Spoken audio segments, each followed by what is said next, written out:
What is up, New Beginnings Church? Happy Wednesday morning to you, and welcome to this devotion through the Gospel of Luke. We're in Luke chapter 17 still, and I'm going to pick up at verse number 11. Here we go.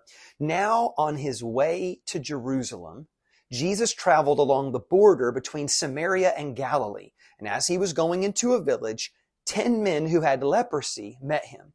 They stood at a distance and they called out with a loud voice, "Jesus, have mercy on me, have pity on me." And when he saw them, he said, "Go show yourselves to the priest." And as they went, they were cleansed. And one of them, when he saw he was healed, came back, praising God in a loud voice. He threw himself at Jesus' feet and thanked him, and he was a Samaritan.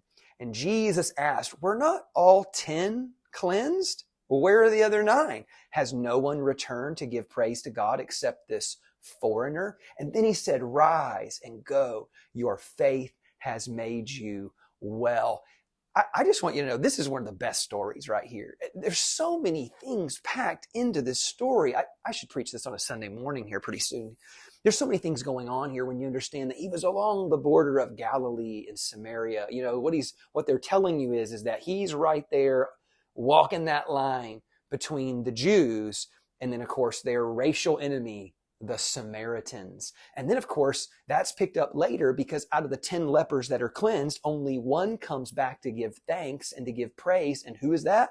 None other than a Samaritan. And so there's this idea of like, be careful who you judge. Be careful who you look down on. Be careful who you think, because we all have the belief that God is a part of our political party, that God really loves us rather than them. And there's all these ways that we get warped thinking, and we kind of forget the idea that no, God loves everyone, that God is love, like we talked about this past Sunday. And so, you know, God loves your enemies. I just need you to be prepared for that. God loves the people that you don't always like and don't always agree with them. God dearly loves them. He's challenging you to engage in this radical type of discipleship where, you bless your enemies, right? How crazy. Here's another one. Just the idea that these guys had leprosy. Literally. The reason why it said that they were at a distance calling out with a loud voice is because if you had leprosy, you were considered unclean. If you saw somebody walking down the street, you, the leper, had to go to the other side of the street and you had to announce, I'm unclean, because they couldn't touch you. Because if they touched you, they would be made unclean as well. Here's another big theme, obviously, big theme here, just gratitude. Be the one. Like all the blessings that you have in your life, many of us are overlooking them because we're always praying for something new versus thanking God for what we do have. And so be the one who counts their blessings, who looks for blessings. Because when you have a grateful heart and a grateful spirit, you just recognize, no, everything has the potential to be a blessing to me. Everything is a gift.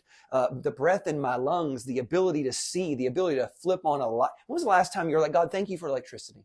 God, thank you for the home that I have that has electricity and running water.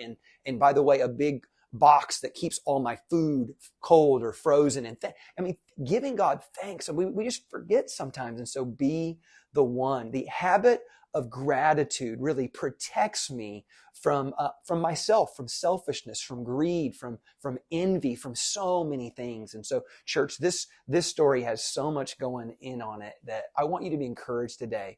No matter how difficult life may be, if life has put a burden on you, go seek Jesus. Let him be the healing of your life.